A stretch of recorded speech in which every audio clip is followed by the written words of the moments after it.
Hola, sí. Hola, hola. ¿Se escucha? Sí,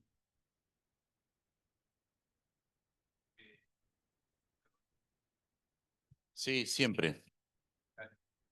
Hola. Perfecto. Pero si vas a hablar, la cámara, para la gente que quiera mirar la cámara. Yo escucho. Hola, hola, hola. Sí. ¿Ya empezamos? No, simplemente le quiero decir que esperen un ratito los que están conectados. Hola, hola, Baco Plano. No, Dale, que esperen un ratito, porque están todos ahí. expectantes. Sí, sí.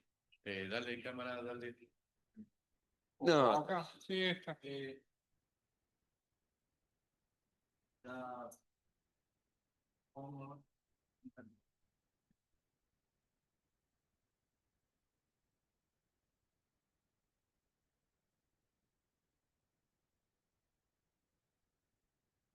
buenas noches. Para todos los que están conectados por Zoom, les pido un poquito de paciencia.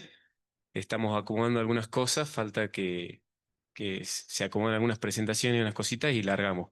Yo creo que en 10 minutos estamos largando, así que un poquito de paciencia, pero ya arrancamos con la sesión de hoy.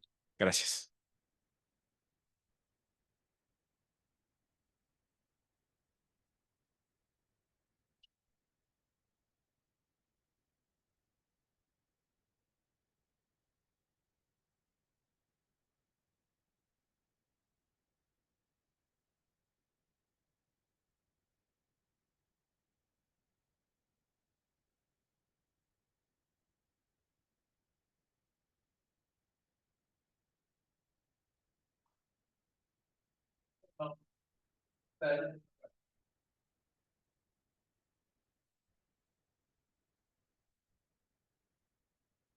sí. Ahí va. Dale, dale. Sí, gracias. Eh,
Creo que me parece que justo ahí que necesitas algo dentro.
Estamos.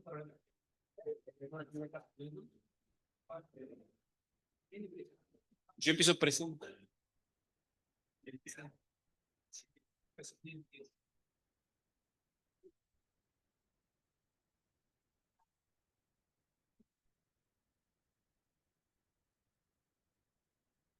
Avísame cuando esté. Avísame cuando ya esté prendiendo para la gente que está conectada.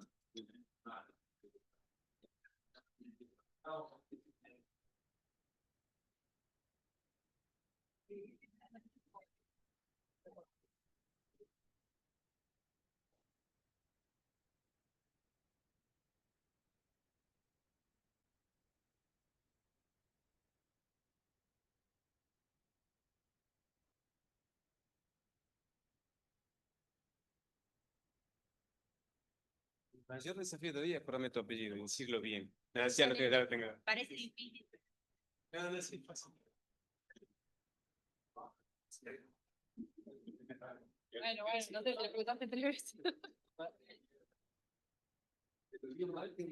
Ah, solo nosotros.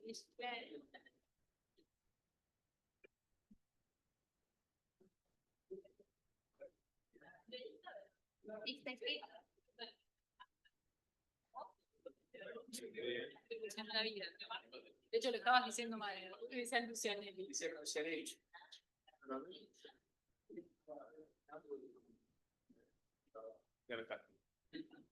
Cuando me dé el ok de que es útil para la gente.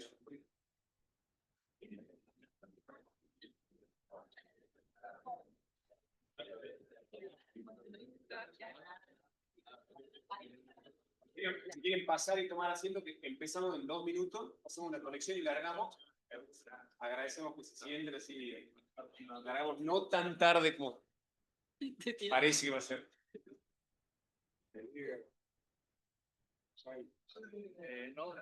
No anda el. No anda el crucero. Para ninguna computadora. Sí, que me digan. ¿Vos tenés puntero? No. Vos tampoco. Bueno, vos, si querés pasarle con la mano siguiente, va pasando. Para acá, va haciendo con la mano así, va pasando. Yo tengo que bajar con la mano así, como te diga una más. No está bueno ir diciendo al micrófono una más, una más.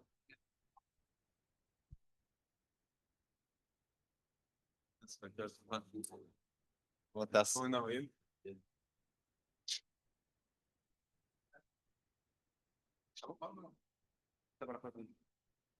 Bueno, buenas noches. Buenas noches, vamos arrancando. Buenas noches a todos los que están conectados por Zoom. Gracias por conectarse y participar. Vamos a dar inicio a una nueva reunión de la Sociedad Tucumana de Cardiología. Como todas las reuniones, tenemos un tema del que se va a tratar, que hoy es cardiogenética, genética para el consultorio, para el cardiólogo no especialista. Y vamos a presentar 2 casos clínicos, ¿no? El primer caso clínico va a estar a cargo de la doctora Macarena Crucianelli, del Centro de Salud. Así que, si querés, vamos empezando, Macarena. Adelante, por favor.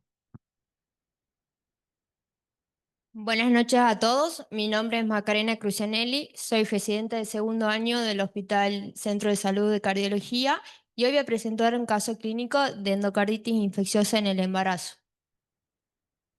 La elección del caso clínico es debido a la baja prevalencia de endocarditis infecciosa en el embarazo de un caso cada 100.000 mujeres embarazadas. Se trata de una paciente de sexo femenino de 20 años de edad que ingresó a la unidad coronaria de nuestro nosocomio el 11 de julio. Como antecedentes cardiovasculares, la paciente tenía el diagnóstico de Marfan realizado a los 3 años por un estudio genético realizado en la provincia de Córdoba, según nos refiere su madre, con un ecocardiograma realizado en el 2020 por un control cardiológico que informaba dilatación de la aorta en su porción sinusal, con una insuficiencia aórtica trivalva y un prolapso mitral con una insuficiencia mitral leve.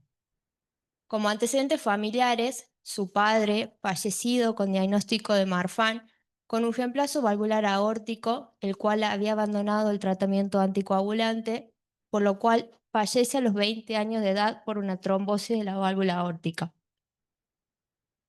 En el árbol genealógico podemos ver nuestra paciente, su padre fallecido con diagnóstico de Marfan, y nos informa que su abuelo paterno tenía un aspecto marfanoide parecido al de su padre, también fallecido con diagnóstico de Marfan. Tenemos su hijo, que nació en la cirugía, en la cesárea, que todavía no está establecido el diagnóstico de Marfan. Podemos continuar. En la enfermedad actual, la paciente al momento de la internación se encontraba cursando 26 semanas de edad gestacional cuando comienza con un cuadro clínico de 2 semanas de evolución que inicia con un síndrome febril durante 10 días, por lo que consulta a un centro médico donde se realiza un diagnóstico presuntivo de infección del tracto urinario, se indica tratamiento antibiótico con cefalexina durante 7 días y por mala evolución se indica ceftriaxona durante 3 días.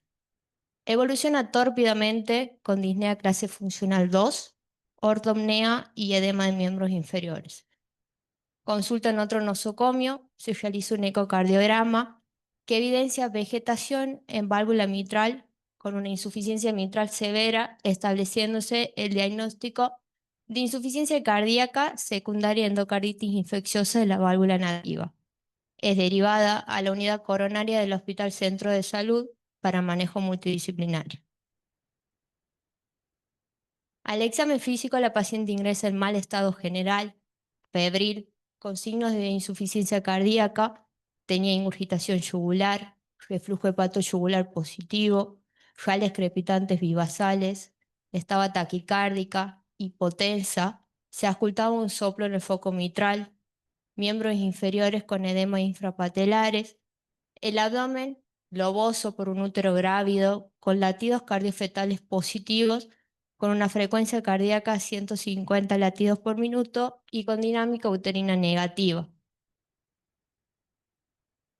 Los métodos complementarios que se realizaron al momento del ingreso, un electrocardiograma, ¿lo puedes pasar por favor? Donde se observa una taquicardia sinusal con un ST cóncavo en la cara inferolateral como signos positivos. ¿Podemos continuar? En la placa del ingreso, en la geografía de tórax, se ve cardiomegalia, signo de redistribución de flujo hasta el vértice y se evidencia la escoliosis de la paciente. Se realiza un ecodoppler cardíaco al momento del ingreso, donde tenemos diámetros conservados, espesores conservados, la fracción de eyección conservada, un diámetro de aorta de 38 milímetros, una aurícula de 44 con un área de 27. La válvula mitral informa engrosamiento del segmento P2 y en el mismo se observaba una imagen móvil heterogénea que medía 18 por 6 milímetros, compatible con vegetación. La vena cava inferior dilatada sin colapso inspiratorio, un patrón pseudonormal, una insuficiencia mitral severa con una vena contráctil de 0,9 y un ORE de 0,4, una IT leve con gradiente BDAD de 34, una hipertensión pulmonar moderada con una presión sistólica de la arteria pulmonar de 54 y sugerían realizar un ecocardiograma transesofágico por diagnóstico presuntivo de endocarditis infecciosa. Aquí podemos ver, es un video, ahí está, la vegetación móvil en la válvula mitral. Además se observa la buena contracción del ventrículo, los diámetros conservados.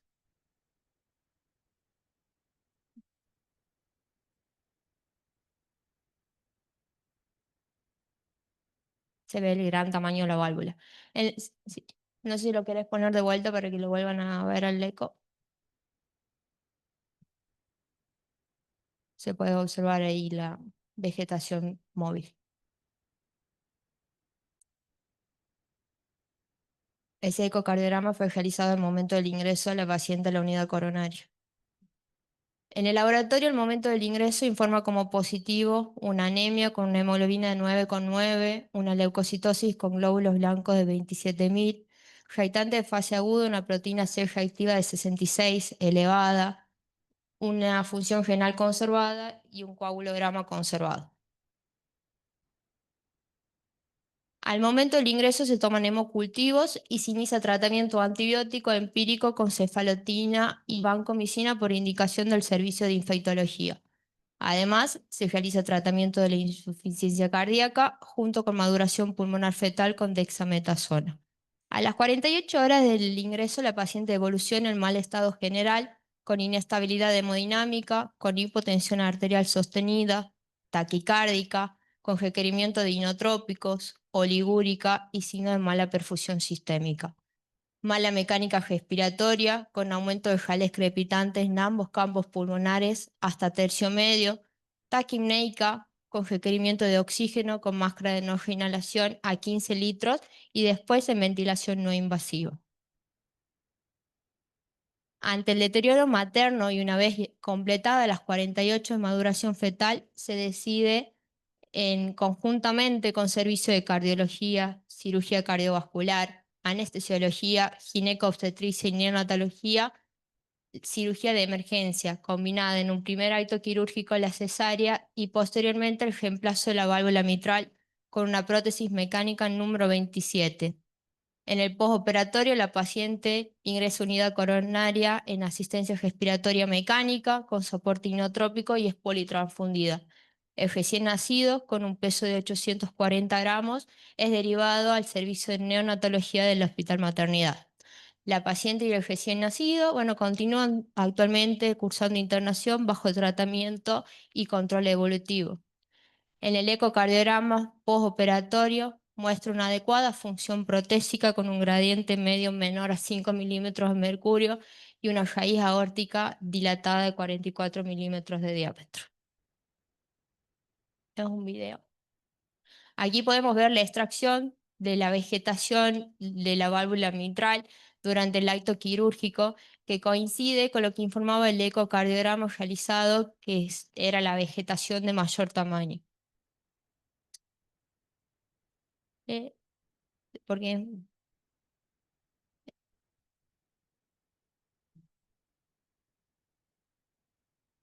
se ve el gran tamaño de la vegetación.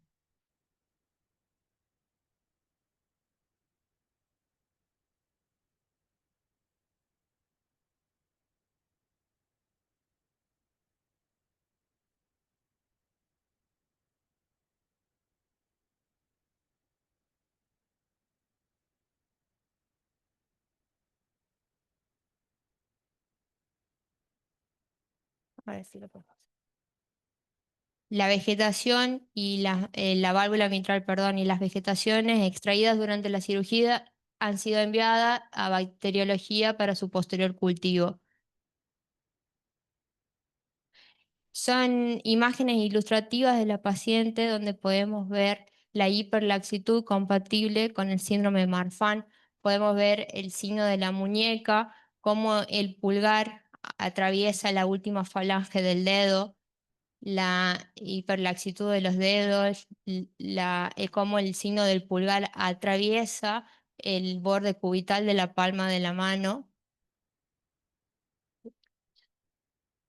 Podemos ver la escoliosis marcada de la paciente. La paciente tiene un tatuaje en la espalda que coincide justo a la altura de la columna.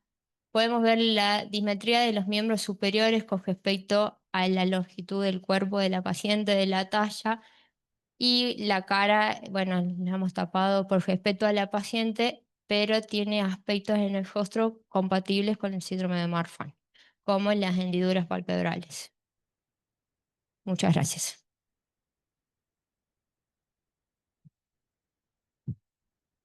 Bueno, felicitaciones Macarena, la verdad que muy bueno el caso, siempre la embarazada es un desafío y con estas patologías ni hablar, clave la acción del equipo multidisciplinario.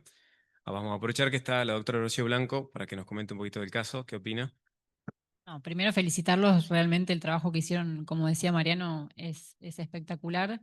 Las embarazadas con patologías genéticas son un desafío, pero también son una oportunidad, ¿no? Y antes de empezar a hablar del caso, siempre está bueno recordar que todo paciente que tiene identificada una cardiopatía genética debe someterse a un asesoramiento preconcepcional. A veces las pacientes ya vienen embarazadas y no nos queda otra que actuar, pero es una oportunidad, el momento de la decisión de quedar embarazada es una oportunidad para hacer asesoramiento, no solo para evitar la transmisión en el resto de los familiares, para patologías como estas que tienen penetrancia muy, muy alta, es decir, que ser portador de la variante genética necesariamente condiciona el desarrollo de la enfermedad, sino también para obviamente ajustar el riesgo de la mujer que se va a embarazar.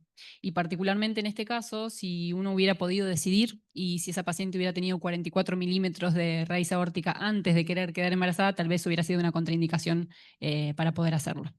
En cuanto al manejo perioperatorio, bueno, nada, de la endocarditis no queda mucho para decir. Pero sí, tal vez preguntar si a ustedes se les ocurrió en ese momento tal vez reemplazar la aorta también en el mismo acto quirúrgico, más allá de que obviamente incrementa los tiempos quirúrgicos y aumenta la mortalidad perioperatoria.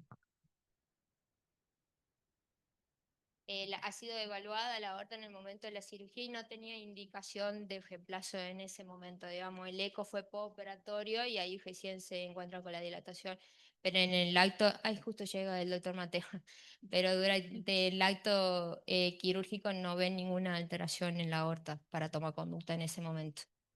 Y otro de los detalles de este tipo de pacientes es que son pacientes que tienen una altísima mortalidad, más Sí. allá de la endocarditis que le suma extremadamente una mortalidad exponencial, son pacientes que tienen una mortalidad de casi el 30%, los pacientes con Marfan que se embarazan, ¿sí? Que tienen dilatación de aorta. Y de las grandes complicaciones que vemos es la ruptura uterina espontánea y la ruptura de vaso también, más allá de la disección. Con momentos tal vez más cúlmines, el primer trimestre del embarazo, donde hay un montón de cambios hormonales que favorecen a la dilatación progresiva de la aorta, y obviamente el periparto, donde tal cual, donde uno prefiere asumir conductas como la cesárea programada para evitar el valsalva, hay un montón de alteraciones hemodinámicas, así que no mucho más para agregar. Excelente, muchas gracias. No sé, doctor Mateo, si quiere comentar algo breve de la cirugía o pasa. Ahora, no sé qué es lo que comentaron hasta ahora. No, Pero- se mostró el caso clínico y se mostró un video del acto quirúrgico. Por ahí sí. Sí, bueno, no sé si redundar en esto, pero las preguntas que nos hacíamos en este improvisado Hard Team o Obstetric and Hard Team, digamos, era si qué conducta tomar ante esto. Una de las posibilidades era enfriar el cuadro, que evidentemente ya lo deben haber comentado, que era imposible porque se estaba deteriorando en forma importante la paciente, entraba en shock cardiogénico. La otra posibilidad era hacer la cirugía mitral con monitoreo fetal, tratando de preservar la salud del bebé, pero es de altísimo riesgo, muy pocas chances de llegar a final feliz con el bebé. Y la otra era esta que hicimos, que era una cesárea con todos los riesgos de la anticoagulación posterior, ¿no es cierto? Porque a tal punto que todo el equipo de obstetricia se quedó hasta el final de la cirugía previniendo una posibilidad de complicación hemorrágica. Incluso se barajó hasta la posibilidad de hacer una histerectomía si es que era incontrolable la hemorragia ante la anticoagulación inminente. Se tomó esta conducta como pensando que era la mejor tanto para la paciente como para su bebé. Así que, bueno, después de los detalles técnicos, eh, la válvula era lo esperable ante un Marfan, ¿no es cierto? Laxa, muy laxa, una verruga que creo que es la más grande que vi en mi vida porque era una verruga en P2 que era tremenda. La válvula destruida, redundante, en fin, yo creo que era la aorta macroscópicamente desde afuera, la aorta no estaba dilatada. No me acuerdo del eco que Después mostró 44 milímetros. 44, sin embargo, es más, parecía bastante pequeña cuando la canulamos. No había ante el eco problemas en la válvula aórtica, así que bueno, obviamente no quisimos aumentar complejidad y la dejamos como estaba. Perfecto. Vivi. Sí, lo único, el eco decía que teníamos nosotros era de otra institución y decía que la raíz de aorta era normal. Y después, bueno, fue todo un fin de semana, así que el eco que tenemos en realidad es de la unidad coronaria. Y cuando le hacemos ahora en el control, nos damos con y que tiene la raíz de 44. Y también sabemos que después del embarazo a veces se puede dilatar de manera brusca. No sabemos si es una cuestión, digamos, de técnica o si realmente ha aumentado la raíz de la aorta después del parto. Sí, perfecto. Bueno, en honor al tiempo vamos a seguir. Felicitaciones, porque la verdad que fue un caso súper complejo y con una resolución excelente para la paciente y el niño. El segundo caso clínico lo presento yo, Mariano Estofán, yo soy cardiólogo y hago imágenes cardiovasculares. Es un caso breve para darle pie a la doctora Rocío Blanco a su charla que viene después. Es un casito de reinterpretación de un paciente, me acoplo un poco acá, me parece. Fue un paciente que lo vimos allá por el 2017, se internó en la coronaria, 56 años, tabaquista severo, hipertenso. tenía como antecedente un diagnóstico de una miocardiopatía hipertensiva desde el 96, o sea, 20 años antes tenía un diagnóstico de una miocardiopatía hipertensiva y nos llega con tratamiento, como tratamiento antihipertensivo con atenolol 50K12, lo cual ya nos empezó llamando la atención y dijimos, bueno, por esto tiene una miocardiopatía hipertensiva, porque venía maltratado, o realmente difícilmente sea un paciente que desarrolle una miocardiopatía con una hipertensión con una sola droga, no la ideal y no nos parecía, no se era mucho por ese lado. El paciente ingresa por un edema agudo de pulmón hipertensivo que requiere intubación porque entra bastante pasado, a pesar de que son esto que uno por ahí tiene mucho margen de manejarlo, no respondió, hubo que intubarlo al paciente, tiene un rama izquierda ya conocido, sin criterio de Garbosa positivo, se le hizo un ecocardiograma en la coronaria, tenía un ventrículo que estaba un poco dilatado, era un paciente que tenía una superficie corporal importante, la dilatación era ligera, un deterioro moderado de la fracción de eyección, 40% más o menos fue lo que se vio en ese momento, y tenía una afectación apical que dejaba un poco de duda si tenía un defecto de compactación o una hipertrófica apical, no queda muy bien claro lo que tenía, y valvulopatías leves. En este contexto, al paciente que ingresa por un edema agudo de pulmón hipertensivo y tiene deterioro de la función, se le hizo un cateterismo que tenía lesiones leves a moderadas, nada que llame mucho la atención. Compensado el paciente, una vez extubado, se le hizo una resonancia por el deterioro de la función, sin enfermedad significativa, cardiopatía hipertensiva que no queda tan claro. Ahí vemos algunas imágenes de cine longitudinal. Arriba tenemos el 2 cámaras, el 4 cámaras y abajo el 3 cámaras. Fíjense que se ve que hay una función que está deteriorada, ya a simple vista. Eso es moderado, severo, seguramente. Se ve que hay una disincronía en la contracción entre el septum y la pared lateral, motivo por el rama izquierda que tiene, obviamente. Parecería que los segmentos anteriores se mueven un poco peor y sí se ve que está como aumentado el trabeculado de los segmentos laterales y anteriores. Avanza un poquito más, esto que empieza a correr ahí es lo que llamamos multicine, es un barrido desde el ápex hasta la base cardíaca, que vemos todos los segmentos, nos sirve mucho para ver motilidad, para medir espesores, para ver función. Nuevamente se ve un poco lo mismo, ese deterioro global con el movimiento normal del septum y un poquito de predominio de los segmentos anteriores en el trastorno de motilidad. Cuando medimos los espesores, tenía aumentado los espesores, tenía 19 milímetros a nivel septal medio, anteroseptal, y a nivel infraseptal tenía unos 16 milímetros. Y en el cálculo de volúmenes y demás, tenía volúmenes conservados, 80 mililitros de volumen del ventrículo izquierdo indexado por superficie corporal, con una fracción de eyección de 36%, y el ventrículo derecho estaba también preservado en volúmenes, pero estaba preservado en la función. El incremento del trabeculado, en ese momento todavía hablábamos de miocardiopatía no compactada y demás, tenía un aumento del trabeculado con una relación no compacto-compacto de 2.9 y una masa no compactada del 22% de la masa miocárdica total, por lo que se habló en ese momento de probablemente un defecto de compactación asociado, y en el realce tardío aparecieron las imágenes un poquito más lindas. Aprovechamos que está el doctor Roquia, a ver si nos comenta algo. ¿Qué opina de ese realce y el paciente? Bueno, gracias Mariano. Bastante complejo el realce. Bueno, se ve un patrón bastante eh, como difuso, ¿sí? Bastante atípico me parece, porque tiene un patrón transmural septal bien extenso, muy agresivo diría, es como una cicatriz que tiene en el septum. Después le veo a nivel subepicárdico, infralateral apical e inferior apical, un patrón subepicárdico eh, distinto del transmural. Sin duda que no me inclinaría por una miocardiopatía hipertensiva, no el realce típico. Es poco habitual encontrar una miocardiopatía hipertensiva en realce y no hay un patrón definido tampoco en la hipertensiva y no se da en todos los pacientes tampoco. La hipertensiva es más tenue, lineal, un poco más difuso.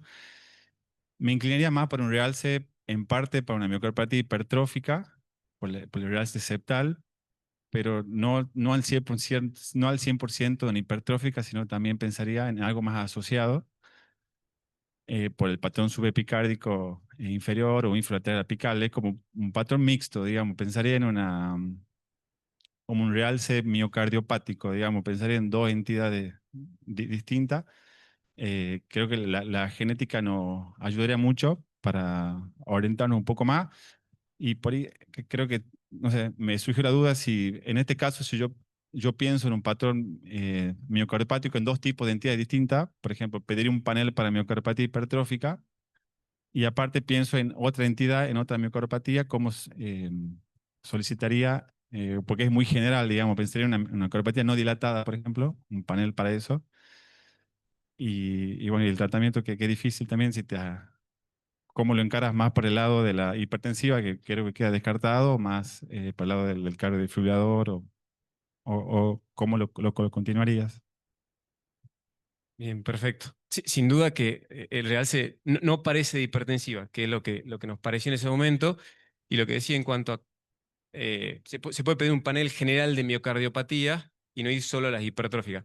Pero bueno, cuando hicimos la resonancia, dijimos, esto realmente no parece una hipertensiva, venía con 50 de atenolol desde los 36 años, tiene deterioro de la función, no está dilatado, pero sí tiene el espesor aumentado. Nos inclinamos un poco más a la posibilidad de que el paciente tenga, como pusimos ahí, una hipertrófica con defecto de compactación asociado. Hoy se habla de hipertrófica del 2023 con hipertrabeculado. Se describe el fenotipo primario asociado a hipertrabeculación. Y dijimos, ¿y ahora qué hacemos? Esto es una miocardiopatía hipertensiva, medicación y fuerza. El paciente no tiene enfermedad coronaria, llegado a la fase dilatada, anda mal, lo medico y que siga. O es una hipertrófica, le tengo como está en fase de burnout, tiene menos de 50% de fracción de eyección, le tengo que poner un CDI, tengo que valorarlo para trasplante.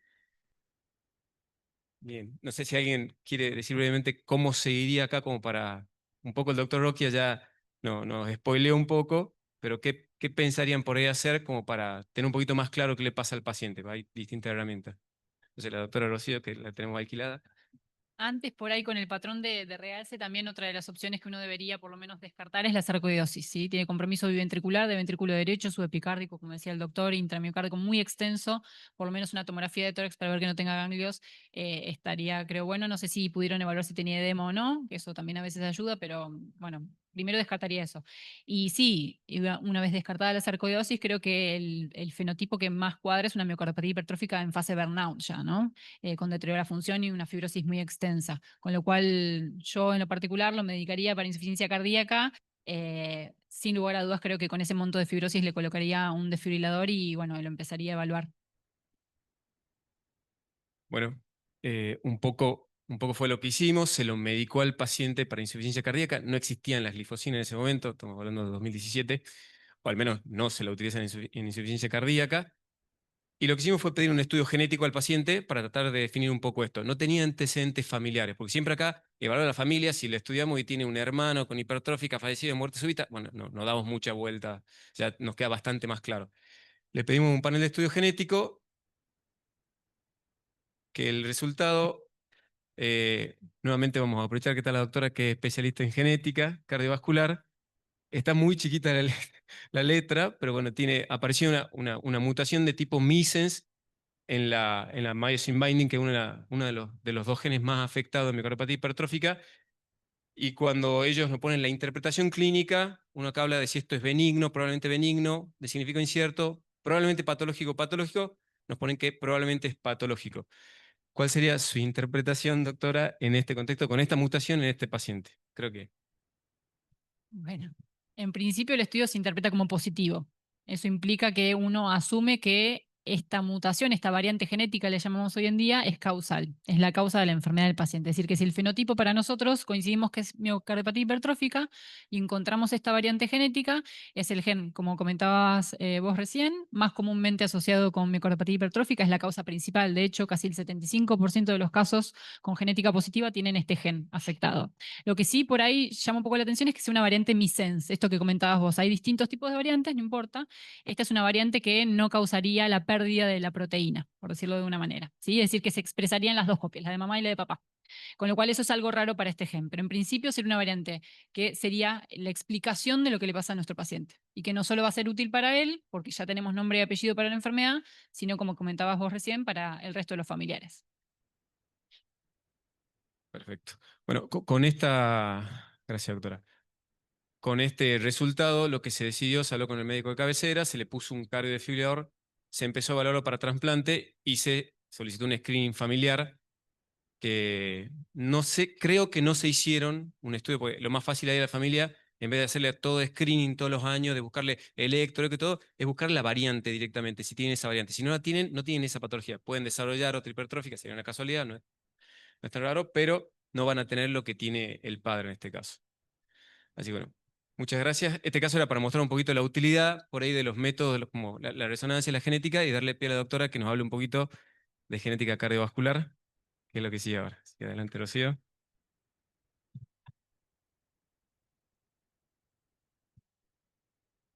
Bueno, antes que nada, buenas noches. No la presenté, Rocío Blanco es médica cardióloga, es especialista en imágenes cardiovasculares y es médica de planta del Servicio de Cardiología del Hospital Italiano y es coordinadora del Servicio de Miocardiopatías y del Servicio de Enfermedades Cardíacas Hereditarias en el Hospital Italiano también. Así que, Rocío, adelante.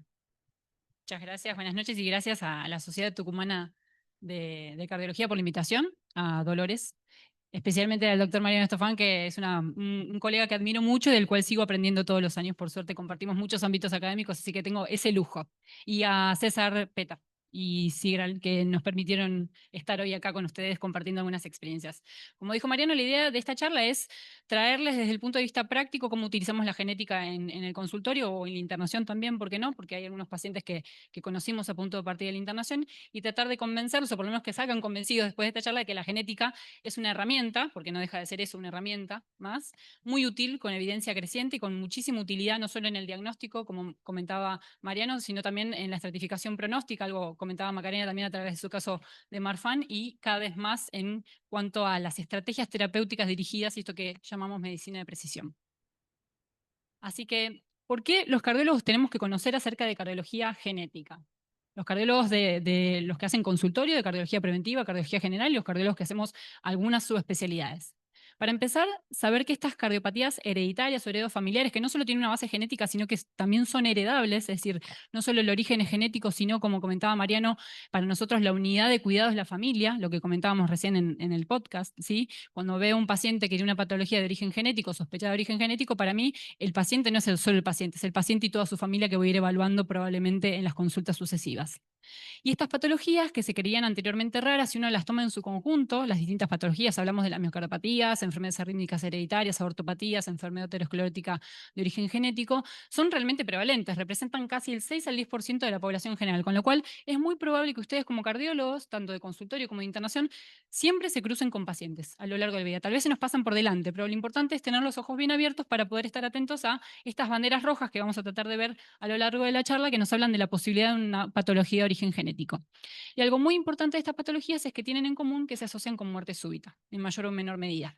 De hecho, muchas veces la muerte súbita puede ser la forma de manifestación inicial de la enfermedad, de una disección aórtica, de una enfermedad arrítmica o una miocardiopatía que causa arritmia y lo lleva a la muerte del paciente. Así que la genética tiene solo estas utilidades desde el punto de vista teórico, ¿sí? Nos sirve para todo esto, para poder establecer un diagnóstico etiológico específico, como comentaba Mariano recién, ponerle nombre y apellido a la miocardiopatía que tiene mi paciente. Hoy en día ya no nos alcanza el diagnóstico fenotípico, tiene una miocardopatía hipertrófica. Bueno, ¿qué es esa miocardopatía hipertrófica? ¿Es una hipertrófica sarcomérica? ¿Es una fenocopia? ¿Cómo lo voy a tratar el paciente? También nos sirve en relación a esto para establecer un pronóstico en nuestros pacientes. Vamos a ver algunos casos donde la genética nos marca cómo vamos a seguir el paciente, cuál es el riesgo de morir, el riesgo de arritmias, el riesgo de desarrollar insuficiencia cardíaca, y nos sirve para guiar el manejo familiar. Va a ser muy útil la identificación de una variante genética para poder ir a detectar a aquellos pacientes que son aparentemente sanos y que están en riesgo. Y sobre todo, lo más importante, descartar a aquellos que no sean portadores de la variante genética. Y algo que no hablamos mucho los cardiólogos, pero que deberíamos empezar a hablar cada vez más, y que algún tema tocamos ahí con Macarena, que tiene que ver con el asesoramiento en consultorio desde el punto de vista genético, en cómo se transmiten estas enfermedades, en qué probabilidad tienen los familiares de estar enfermos, de haber heredado la misma variante, y sobre todo el asesoramiento preconcepcional. Si bien la mayor parte de las patologías que nosotros vemos en el adulto son patologías que tienen, como hablábamos hace un ratito, penetrancia incompleta, esto quiere decir que ser portador de la variante no implica que yo voy a desarrollar enfermedad, hay algunas patologías que particularmente son tan penetrantes que nos obligan a hacer este asesoramiento para evitar la transmisión en la familia. Y me parece que tal vez la manera más didáctica de mostrar la utilidad de la genética es a través de casos clínicos, es de hecho lo más divertido, a mi punto de vista, ¿sí? Vamos a empezar con este primer aspecto que tiene que ver con cómo nos sirve la genética en el diagnóstico etiológico preciso. Les voy a mostrar este caso de esta paciente de 55 años de edad, con diagnóstico de una hipertrófica no obstructiva, a punto de partir de un electropatológico. Como ustedes pueden ver, el electro tenía signos de hipertrofias, pero fundamentalmente trastornos de la repolarización. Se había hecho un ecocardiograma, el ecocardiograma había gatillado una resonancia, y en la resonancia lo que ustedes pueden ver es una hipertrofia bastante concéntrica de casi 19 milímetros a nivel septal. Sin embargo, el gadolinio no decía mucho, algo de gadolinio, no sé si, a ver, no hay puntero, ¿no? Sí, algo de gadolinio en los sitios de inserción, pero la verdad es que no nos decía mucho acerca del aporte en lo que era la caracterización tisular. En ese entonces no teníamos mapping, así que no podemos aportar nada acerca del T1 y del T2 mapping, pero obviamente el acto reflejo es ir a buscar a la familia, ¿sí? Y en la familia encontramos que su hermana, de 60 y pico de años, era también portadora de una miocardiopatía hipertrófica, y que su madre había fallecido a los 70 y pico años de edad, portadora de una insuficiencia renal crónica que ya estaba en estadio diálisis. Los hijos aparentemente sanos desde el punto de vista cardiovascular, electrocardiograma completamente normales, y como vimos que había presentación familiar, ya 2 mujeres afectadas con miocardiopatía hipertrófica, la probabilidad de un estudio genético era mayor. Así que avanzamos con el estudio genético, con la sorpresa de que nos encontramos una variante, que es esta variante que ustedes ven acá, en este gen, que se llama GLA, que codifica para la enfermedad de Fabry. La enfermedad de Fabry ustedes saben que es una enfermedad ligada al X, con lo cual los hombres tienen enfermedades más agresivas, de inicio precoz, tienen más compromiso en general que las mujeres, y en las mujeres se puede presentar de esta manera, de tipo late onset, ¿sí? O con hallazgos solamente en uno de todos los órganos afectados. Sin embargo, los chicos, ella tenía mellizos. A ver, ahí. Bueno, el T1 mapping de años posterior ya mostraba que claramente hubiera sido más fácil el diagnóstico. Tiene apenas, creo que 856 de T1 mapping, es muy, muy bajo, ¿sí? Eso, hay poquitas cosas que bajan tanto el T1 mapping, en este caso es la enfermedad de Fabry. Y en sus hijos, ustedes ven que tiene 2 hijos mellizos, que son hombres de hoy en día creo que 29 años. Ellos, el electrocardiograma normal, el ecocardiograma normal, apenas algo de acroparestesias y dolor ante el frío, que llamaba la atención y que fue al interrogatorio dirigido, porque de inicio ni lo preguntamos, claramente. Pero su otro hijo, de hoy 32, 31 años, evolucionó con una insuficiencia renal progresiva que requirió trasplante renal. ¿Sí? Y esto es importantísimo porque tal vez si hubiéramos detectado antes a esta madre y hubiéramos estudiado antes a estos chicos, hubiéramos evitado con el reemplazo enzimático en este chico la llegada a la insuficiencia renal. Con lo cual acá el diagnóstico genético fue fundamental porque nos permitió ir a buscar activamente a estos chicos y lamentablemente llegar tarde con este familiar. Sin embargo, cuando uno habla de hipertrófica, estamos hablando de enfermedades que son eminentemente sarcoméricas. Cuando uno está frente a un paciente con una miocardiopatía hipertrófica, lo más probable es que esté frente a un paciente con una miocardiopatía hipertrófica sarcomérica, que son las mutaciones como las que comentaba Mariano. En el 40, en el 50% de los casos vamos a poder detectar una variante genética en ese tipo de genes, y solo en un 5% vamos a tener estas fenocopias, que son tal vez las que nos cambian muchísimo el manejo de los pacientes porque tienen tratamientos específicos. Sin embargo, cuando uno piensa en estas fenocopias, enfermedad de Fabry, amiloidosis, síndrome de Noonan, estamos pensando en enfermedades prototípicas, enfermedades que son claramente fenocopias, angioqueratomas, acroparestesias, dolor ante el frío. Bueno, este estudio es muy interesante. Lo que hizo fue evaluar 900 familias. 900 familias con enfermedades de origen genético, fenocopias y sarcoméricas, y lo que hizo fue evaluar cómo lo evaluaba un médico generalista y cómo lo evaluaba un médico que se dedicaba a hacer esto todos los días de su vida. Y vio que la detección de estas banderas rojas, de las que venimos hablando desde que empezamos esta jornada, por los médicos generalistas era de apenas del 33%, y que cuando ese mismo paciente era evaluado inmediatamente por un médico que se dedicaba a ver esto todos los días de su vida, el rendimiento de ese estudio clínico, de ver al paciente e interrogarlo, subía el 66%. Con lo cual, ¿las banderas rojas son importantes? Sí. ¿Es importante ir a buscarlas sistemáticamente? Sí. ¿Y bien? Sí. Pero aún así nos quedamos cortos. Tenemos necesariamente la genética, necesitamos que nos ayude la genética para poder poner el sello diagnóstico definitivo. Y si hay una enfermedad, bueno, por otro lado, obviamente esto no es capricho, las guías ya lo incorporan en el estudio genético como parte de la práctica habitual. Es recomendación para que ustedes vean 1B, el estudio genético en pacientes con miocardiopatías. En fenotipos borderline también el nivel de indicación es un poco menor, y las guías americanas lo mismo, con lo cual estamos todos alineados con que el estudio genético es un estudio necesario en estos pacientes. Y si hay una patología, ahora sí, donde la genética tiene muchísima utilidad pronóstica, es en la miocardiopatía dilatada. ¿sí? Este es un caso muy interesante que a mí me gusta mostrarlo, no solo porque le tengo mucho aprecio al paciente y a la familia, sino porque es realmente para mí paradigmático, fue lo que me llevó a adentrarme en el estudio de las miocardiopatías y querer hacer esto el resto de mi vida. Es un chico que en verdad nosotros conocemos a los 38 años, pero él tenía un diagnóstico de una miopatía mitocondrial de muy chiquitito, a los 6 años, a través de una biopsia muscular. Él llega a nuestro hospital, en verdad, después de un síncope, con estos trazados en el electro. Ustedes ven acá que tiene un Benkebach, y esto es un aleteo de pasaje variable con mucha bradicardia. Tenía además el antecedente que llama la atención, que en ese entonces no había sido recabado tan profundamente, que tenía un padre y un tío con miocardiopatía dilatada y marcapasos, y una función ventricular en ese momento de la guardia aparentemente normal. En ese entonces, teniendo en cuenta que tenía un antecedente de una miopatía y tenía trastornos de la conducción, obviamente convocamos a la gente de neuro, que son los que tienen la verdad absoluta en estos casos, y gatillamos una resonancia para el estudio de, bueno, ¿qué le pasaba a ese miocardio? ¿Tiene una sarcoidosis? ¿Tiene una miocarditis? ¿Qué tiene? Bueno, y lo que pudimos ver en la resonancia es que tenía un deterioro apenas limítrofe de la función, pero vean cómo se ve toda esta línea blanca. Eso es realce tardío de gadolinio intramiocárdico muy, muy extenso, casi en forma de anillo. Obviamente se solicitó un estudio genético de enfermedades neuromusculares con compromiso cardíaco. Ahora vamos a ver cuál es el resultado, pero claramente cuando uno solicita el estudio genético no es algo inmediato, demora 2 a 3 meses, así que no podíamos esperar y tuvimos que avanzar con una decisión terapéutica. En este caso fue la colocación de un marcapasos. Y no tuvimos tiempo a ver el resultado del genético, que el paciente comenzó cada vez más frecuentemente a hacer episodios de taquicardia ventricular, más o menos sostenida, en los Holter, en los registros de marcapasos, ¿sí? A veces con mareos. Así que necesariamente tuvimos que hacer un upgrade del dispositivo, un resincro CDI, por la alta tasa de pacing. Y después tuvimos el resultado del genético. El genético, como ustedes imaginarán, era en este caso una variante combinada en el gen de la lamina, que es esto que ustedes ven acá como LMNA, que es un gen que se asocia a enfermedad neuromuscular y a trastornos de la conducción y a desarrollo de miocardopatía dilatada. Y son genes que cuando uno los encuentra y encuentra trastornos de la conducción y el paciente tiene indicación de marcapasos, debe pensar en el CDI. ¿Por qué? Porque estos pacientes se mueren de muerte súbita con un marcapasos colocado. Que de hecho es lo que le había pasado tanto al padre como al tío. Estos dos pacientes que habíamos comentado, 45 y 65 años, miocardopatía dilatada, marcapasos, muerte súbita con marcapasos puesto. En lista de espera para trasplante, por mucho deterioro de función, muerte súbita en la casa. Es decir, el marcapasos no es protectivo en estos casos. Y tal vez lo más interesante es ver los primos, estos dos, que eran aparentemente sanos. Este paciente, hipertensión arterial muy severa, bradicardia muy severa, bloqueo B completo, sin tener el resultado del estudio genético, directamente este paciente fue a CDI resincro. ¿Por qué? Porque teníamos la suerte de tener el estudio dentro del hospital, que tenemos una historia clínica electrónica, me sonaba el apellido, tuvimos la suerte de tener el resultado del genético del primo y directamente le colocamos un CDI. Y este otro paciente, asintomático, jugaba al pádel, Holter con taquicardia ventricular no sostenida cortitas, fenómenos repetitivos, mínimamente repetitivos, Benkebach, pausas de más de 5 segundos. Este paciente, siendo hombre con esa mutación y esas alteraciones, tiene indicación también de CDI.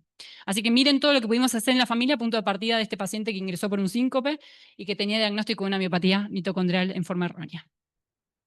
Y la genética en dilatada particularmente nos habla de esto, de que tener un estudio genético positivo, sea cual sea, nos cambia el pronóstico de muerte súbita, taquicardia ventricular, fibrilación ventricular, entre otras. Pero no importan lo mismo todos los genes. Hoy sabemos que estos genes, como el que se ve acá violeta, que son los genes nucleares, donde la lamina es el gen principal, tiene una tasa de eventos superior.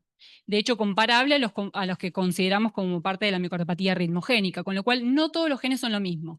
Y de hecho, la genética también nos ayuda a predecir cómo va a remodelar el paciente frente al tratamiento médico para la insuficiencia cardíaca. Hoy sabemos que estos pacientes con laminopatías, que ustedes ven en violeta, tienen una tasa de respuesta de apenas del 25%. Si tenés la suerte de tener una variante truncante en titina, que por suerte es la causa más frecuente de miocardopatía dilatada, la tasa de respuesta al tratamiento médico es mucho mayor. Y de nuevo las guías también lo recomiendan como parte del seguimiento y la toma de decisiones. Vean que esta es la guía creo que de prevención de muerte súbita del 2022, pero lo mismo sucede ahora vamos a ver para la de miocardiopatías, incorpora para la toma de decisión en la colocación de un CDI los fenotipos intermedios con fracciones de eyección apenas de menos del 50% y genotipos de alto riesgo. Lamina, fosfolamban, variantes truncantes en filamina C, RBM20. Esta es la guía europea del 2023 de miocardiopatías. Sabemos bien cómo manejarnos con los pacientes que tienen menos de 35% de fracción de eyección.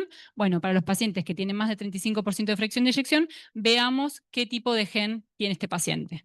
Hoy en día hay scores específicos para determinados genes, para fosfolamban, para desmoplaquina y para lamina. Tenemos scores específicos que nos predicen la probabilidad de un evento desafortunado y a quién indicar un CDI o no.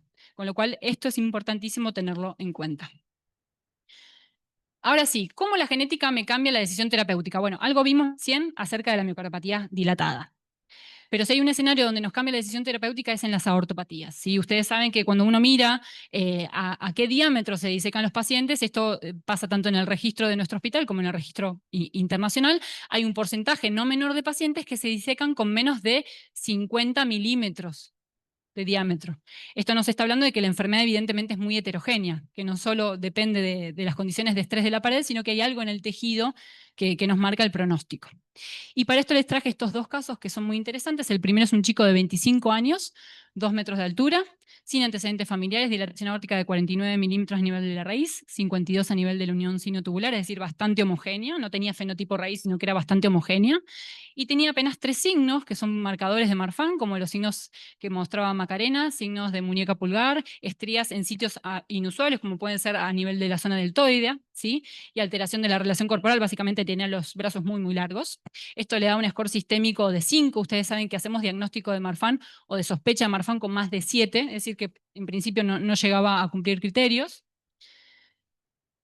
Y por otro lado tenemos otro paciente de 32 años, un poquito más bajito, 1,88 m, bastante bien igual, sin antecedentes familiares, dilatación aórtica de apenas 47 milímetros, tenía muchos más signos vinculados con enfermedades aórticas sindrómicas como el pie plano, el pectus, otros rasgos faciales como mostró también Macarena, que le daban un score de 8. Esto claramente, si uno tiene que decir qué paciente más probablemente tiene Marfan, todos decimos el de la derecha, ¿no?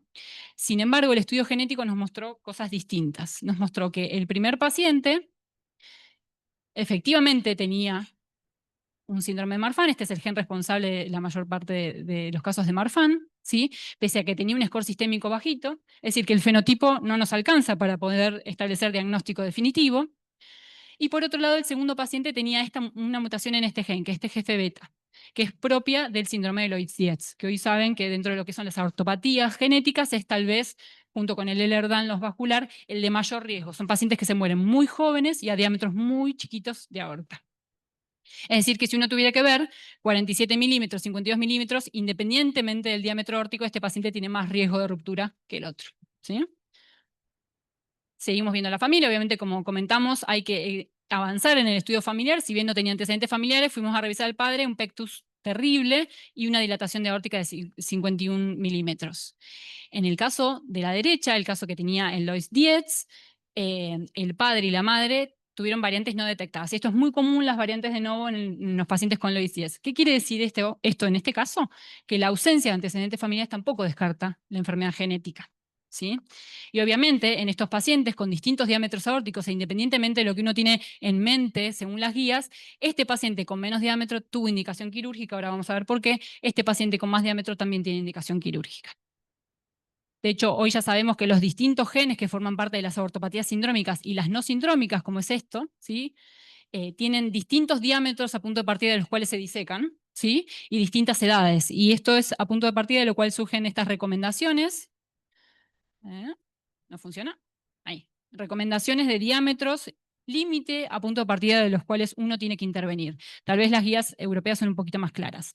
Estamos frente a un paciente con Marfan, con diagnóstico confirmado de fibrilina. El seguimiento tiene que ser por lo menos cada 2 a 3 años, con imágenes, y la indicación quirúrgica a punto de partida de los 45 milímetros, 50 y 45 si tienen algunos factores de riesgo también. El seguimiento obviamente se vuelve más estrecho a medida que nos acercamos a los diámetros de ruptura. Miren el Loeys-Dietz, el segundo paciente que habíamos visto. Estos pacientes tienen indicación a punto de partida de los 42 milímetros. Algo importante, estos pacientes se tienen que seguir todos los años, no podemos seguirlo esporádicamente, hay que seguirlo todos los años porque tienen rápida progresión de la aorta. Y algo muy importante es que estos pacientes tienen que hacerse resonancias o tomografías de pies a cabeza. ¿Por qué? Porque suelen tener aneurismas, malformaciones vasculares cerebrales, mueren a veces por ACV. Tenemos una paciente que falleció hace muy poquitos meses por un ACV hemorrágico cerebral vinculado con la ruptura de un aneurisma, ¿sí? Y ahora, para finalizar la charla, la detección, el uso de la genética para la detección en familiares. Y este es un caso un poco trágico, que creo que por ahora tiene un relato feliz. No sabemos el final, pero por ahora el relato feliz. Yo conocí en verdad a esta paciente de 34 años. Ella viene a verme porque tenía una hermana que el año anterior a la visita había fallecido súbitamente, la habían encontrado muerta en la casa. Y me relataba que tenía como historia familiar además su madre, que tenía síncopes a repetición de joven y a los 30 años había tenido un evento de muerte súbita recuperada, con la suerte de que, dado que tenía síncopes tan repetitivamente, tenía un holter colocado durante ese episodio de síncope y se pudo detectar una FB con recuperación espontánea. Rarísimo, pero existe. Así que tenía colocado un CDI en prevención secundaria, obviamente para muerte súbita. En ese entonces el doctor que la seguía súper bien había solicitado un estudio genético en un panel chiquitito con 8 genes para QT largo, que era lo que sospechaba en ese entonces. Pero cuando viene a verme esta paciente, que tenía algunos antecedentes que le sumaban un poco de confusión al caso, ya tenía 33 años cuando la conocí, había tenido un cierre de CIA a los 3 años, tenía algunas alteraciones del electrobasales que, bueno, confundían un poco, que no sabíamos si era secuela de eso o qué.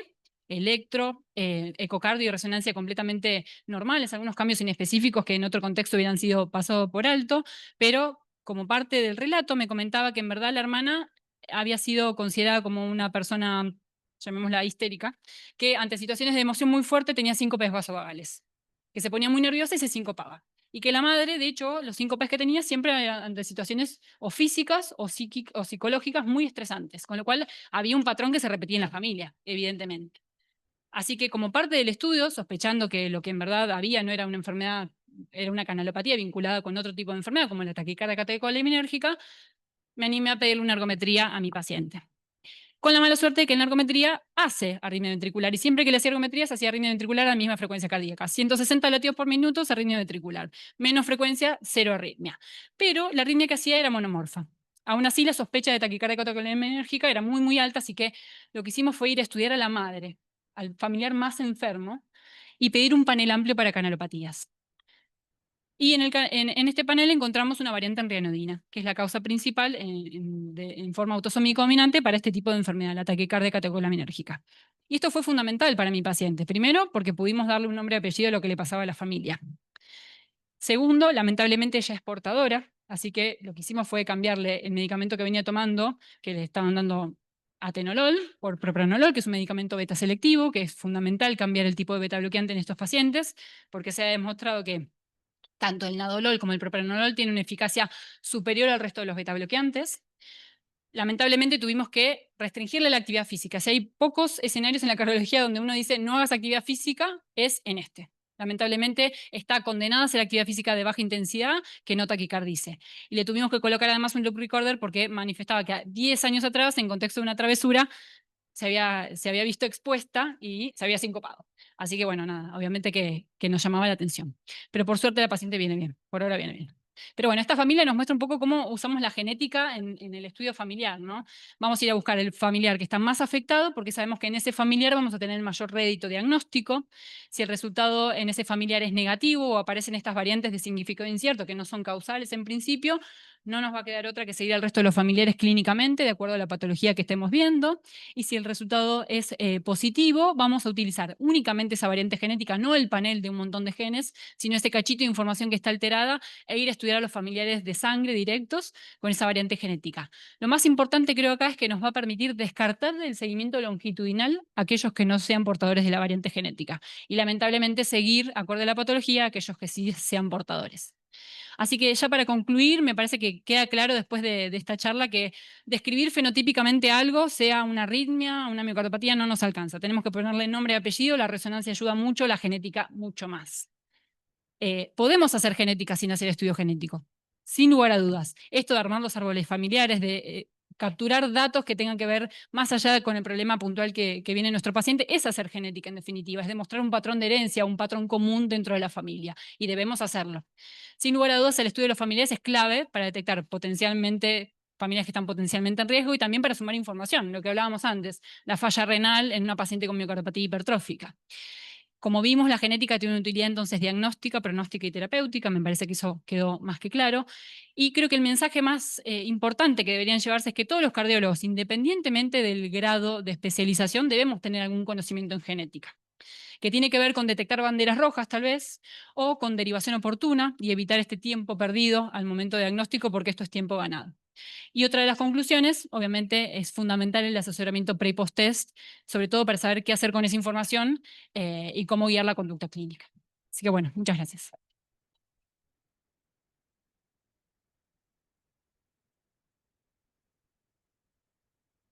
¿Hay un micrófono más por ahí, puede ser? ¿Alguien se lo dañó? Bueno, excelente. Muchísimas gracias, Rocío. No sé si alguien quiere hacer alguna pregunta. Bueno, nada, primero, la verdad que felicitarte por la charla y pensaba, digamos, tanto con tu presentación como en el caso clínico, digamos, lo mal educado que somos los médicos, digamos, mal educados en el sentido de estamos mal educados. Y esto, digamos, más allá de lo que era el estudio genético, yo creo que también lo que vos has mostrado es que la importancia de tomarte un minuto en el interrogatorio del paciente. Esto no diagnosticar previamente o prediagnosticar como una histeria. En el caso del caso clínico que habían presentado, que estaba fantásticamente manejado, pero la verdad que también lo que muestra son errores nuestros, porque ante un padre que murió tempranamente por ese cuadro, ella ya debería haber tenido un diagnóstico, ella ya debería haber estado instruida de cómo protegerse, digamos, ella, o en el caso ahora ya embarazado, bueno, sumándolo a eso. Pero yo lo que te preguntaría es, digamos, obviamente todavía seguimos en un contexto en donde las cuestiones genéticas están muy delimitadas por un cierto grupo muy pequeño, digamos. ¿Vos realmente consideras, digamos, obviamente cuando tenés el diagnóstico te suma mucho, pero ante la poca posibilidad de acceso a eso, o ante esto que planteaban también, no me acuerdo quién el que planteaba, no sé si Agustín o no, digamos, esta historia de los paneles amplios, los paneles más pequeños y toda esta historia, si en realidad, digamos, ya hoy no tenés demasiada información como otros métodos, como para que la decisión únicamente del estudio genético sea mucho más dirigida. Lamentablemente creo que hoy no. Es decir, primero, en relación a lo que comentabas de la educación, sí, coincido con vos. Somos maleducados, nada, uno aprende lo que le enseñan, es así, o lo que va a buscar. Y creo que estas reuniones sirven para eso, ¿no? Para todos los cardiólogos que nos dedicamos a distintas áreas, al que hace prevención cardiovascular, el que hace imágenes, el que sea, tenga por lo menos la pauta de alarma de saber que existe y saber a quién preguntar o dónde ir a buscarlo. Me parece que, por un lado, eso. Por otro lado, con respecto a los estudios genéticos, es cierto, el acceso todavía sigue siendo limitado en Argentina. Cada vez menos, por suerte, pero sí, sigue siendo limitado. Uno tiene que usar el recurso que tiene. A nosotros mismos en el hospital italiano, que se supone que deberíamos tener acceso, muchas veces nos pasa que lamentablemente la obra social rechaza el pedido del estudio genético, el paciente no lo puede pagar y nosotros nos seguimos manejando con las herramientas clásicas que tenemos. Creo que para algunas patologías en particular, el estudio genético es un game changer, te cambia radicalmente el manejo del paciente. Y lamentablemente las herramientas que tenemos desde el punto de vista imagenológico o del análisis clínico no nos alcanzan para poder distinguirlo, lamentablemente. Creo que la genética, nada, no por nada se mete en las guías con tanta fuerza, ¿no? Con ese nivel de recomendación. ¿Y no chocas a veces en tu práctica habitual con el exceso de esto, digamos, cuando tenés disponibilidad de el sobrepedido genético, cuando...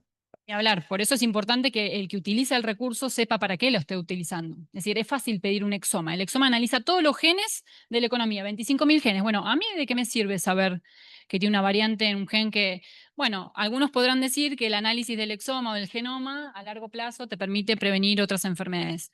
Yo, en lo particular, ajusto el pedido del estudio genético a lo que estoy queriendo ir a buscar. Es decir, no voy a la pesca.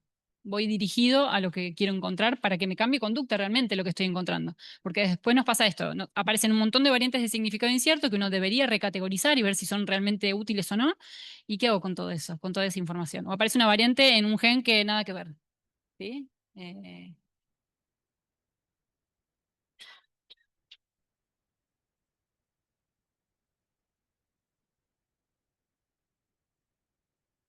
Después de tantos años, Mariano, una agradable sorpresa. Esta charla por primera vez que yo he escuchado en la sociedad. Y esto refuerza el concepto de lo transdisciplinario que nos cuesta mucho a los cardiólogos. Yo me acuerdo en nuestra vida que hablaba, diabetes decía, jerárquicos en Tucumán, médicos de autoridad, que decían, no, por favor, no quiero saber nada de diabetes. Ahora tenemos que invadir lo transdisciplinario.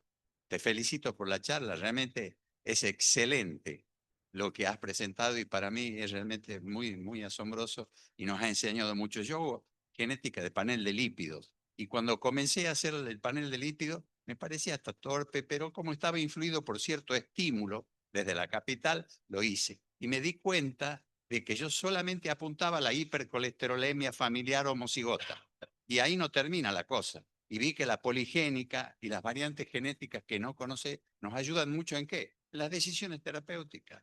Hace que uno sea más o menos de acuerdo a si hay pocos receptores, muchos receptores, si es la ApoB, si es la unión, si es el ligando, etc. Así que esto me refresca mucho y te agradezco enormemente la charla, lo mismo Mariano, la presentación. Muchas gracias. No, muchas gracias a usted por las palabras. Y sí, definitivamente si hay un lugar donde lo poligénico tiene lugares en la enfermedad aterosclerótica y la prevención cardiovascular. Tal vez todo lo que hablé yo habla de enfermedad monogénica, donde un gen es suficiente para explicar la enfermedad, pero en este tipo de patologías, la poligenia, donde las variantes no tienen tanto impacto tal vez individualmente, tiene un rol crucial para la toma de decisiones y creo que incluso ya se están diseñando scores para la práctica cotidiana. ¿Alguien más quiere preguntar algo? Hola, hola. Bueno, Rocío, felicitarte por la charla, la verdad, muy interesante. Mi pregunta va hacia que nos comentes un poco hacia dónde va la genética para dilucidar aquellos casos en donde los familiares teóricamente sanos, pero que tienen la mutación, no les resulte una condena el hecho de tener la mutación, sabiendo que muchas de estas patologías tienen expresividad variable, que depende de polimorfismo, de distintos otros factores. ¿Hacia dónde avanza la genética para darle más contención a esos pacientes y que no vivan con el temor o que como médicos tengamos más claridad para definir conductas con ellos? Es una pregunta re interesante porque es lo que nos preguntan los pacientes todos los días. Aquellos pacientes que son portadores de variantes genéticas y que son sanos dicen, bueno, pero ¿y de qué me sirve saber que tengo una variante genética? ¿Me voy a enfermar o no me voy a enfermar? Bueno, de nuevo, eso depende. Depende para cada patología. Sabemos que incluso dentro de lo que es, por ejemplo, la miocardopatía hipertrófica, hay genes que son más penetrantes que otros. Es decir, tener una variante genética en el gen de la troponina T es un poco una condena, porque sabemos que la penetrancia es casi del 75%, es decir, casi 8 de cada 10 pacientes que tengan esa variante van a tener algún grado de expresión de la enfermedad. Por el contrario, lo que mostró Mariano, esas variantes en ese gen tienen menos penetrancia, 60%, con lo cual, nada, saber el tipo de gen afectado nos ayuda a poder decirle al paciente, mira, es más probable, menos probable que lo desarrolles. Más allá de la genética, como enfermedad monogénica, hoy en día se están desarrollando un montón de scores que tienen que ver con lo poligénico, con polimorfismo, con otro tipo de cosas que modulan la expresión de ese tipo de genes. Estamos complejizando la cosa, pero digo, eso ya va a estar en un futuro inmediato, que nos va a permitir decir, bueno, vos tenés esta variante genética y tenés un score poligénico muy bajo, te puedo seguir cada 3 años, pero tenés un score poligénico muy alto, bueno, te voy a seguir anualmente, como estoy haciendo hasta ahora. Y también tenemos herramientas clínicas que se ajustan a cada patología. Hoy en día sabemos que los pacientes que tienen variantes genéticas y un electropatológico tienen una probabilidad de desarrollar hipertrofia a lo largo del tiempo que es 5 veces mayor que aquellos pacientes que tienen un electro normal, por ejemplo, en miocardopatía hipertrófica. Con lo cual, la clínica no hay que abandonarla, las imágenes no hay que abandonarlas, son herramientas fundamentales, son la puerta de entrada del paciente, en definitiva. La genética es una herramienta más, es una herramienta muy valiosa porque es un poco más precisa y va al centro de la cuestión, pero creo que hay un montón de herramientas de lo clínico para poder ayudar a nuestros pacientes y seguirlos.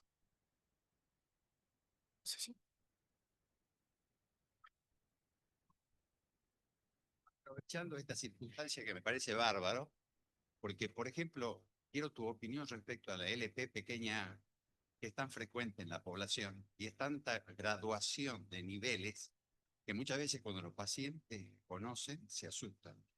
Y la información a la fecha de decir, bueno, cuida los otros factores de riesgo.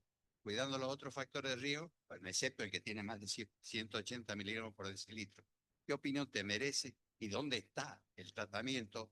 Sé que los anticuerpos monoclonales, el CIRNA, etcétera, pero ¿qué opinión te merece y en qué momento están ustedes para el tratamiento con pelacarceno, el pacirán, etcétera? Yo particularmente no soy especialista en dislipemias, tengo contacto con Walter Mason en mi hospital, es el referente en dislipemia, así que voy a hablar desde el conocimiento cardiológico general más que desde el conocimiento del especialista que hace dislipemias. La LPA tiene un patrón de herencia autosómico dominante, con lo cual, eso para empezar, eso es importante decirlo. El paciente que tiene una LPA alta, es probable que sus hijos, un 50% de probabilidad que tengan también LPA alta, con lo cual uno debería ir a buscarlo sistemáticamente al resto de los familiares. Se están desarrollando terapias que tienen que ver con reducir los niveles de LPA a través de distintos mecanismos. Todavía no sabemos si eso va a tener un beneficio clínico en cuanto a eventos cardiovasculares. Que baja el LPA, la baja seguro, pero no sabemos si eso va a tener una traducción en reducción de infarto o muerte cardiovascular. Y no sé qué otra pregunta me había hecho, Doc.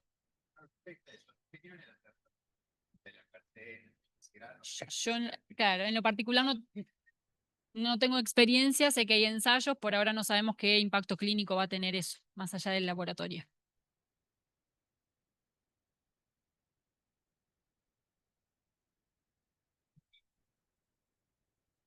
Bueno, excelente.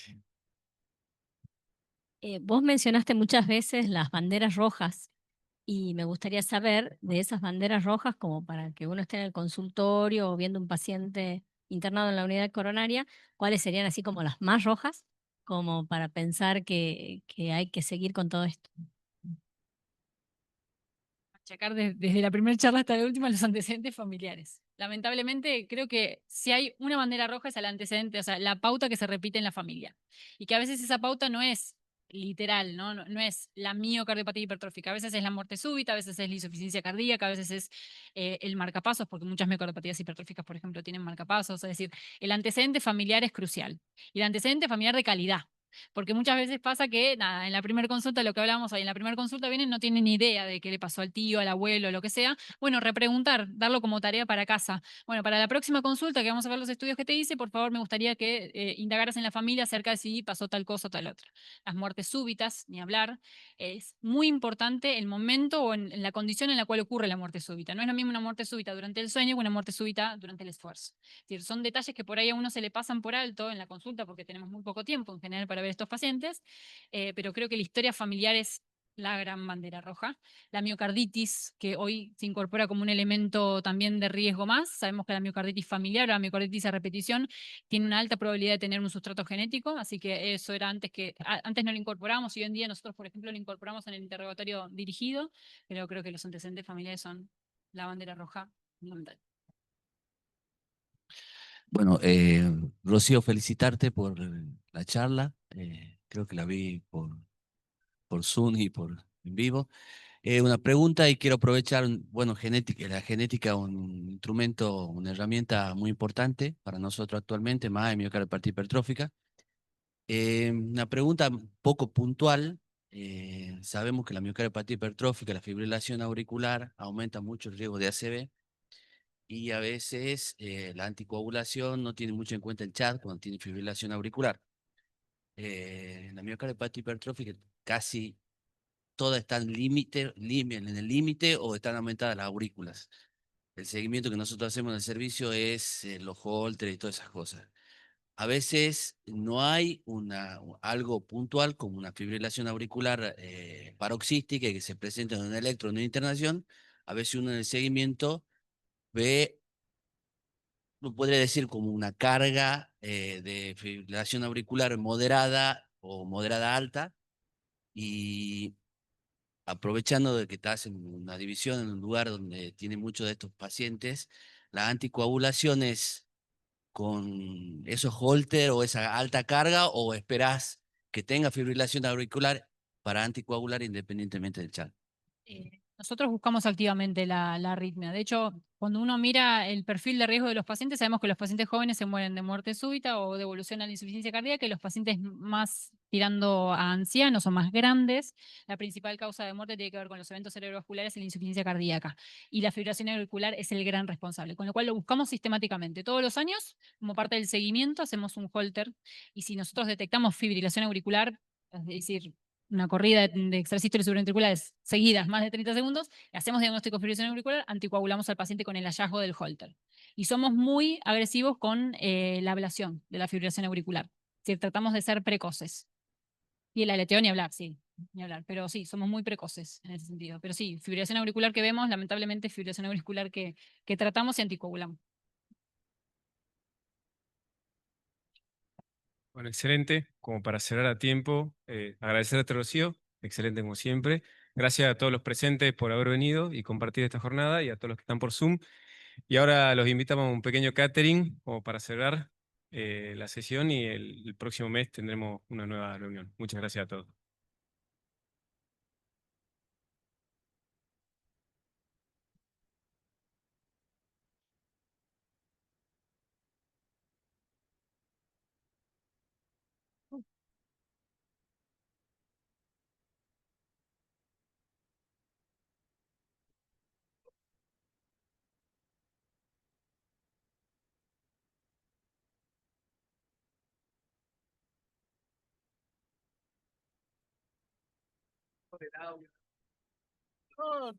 Todo pone.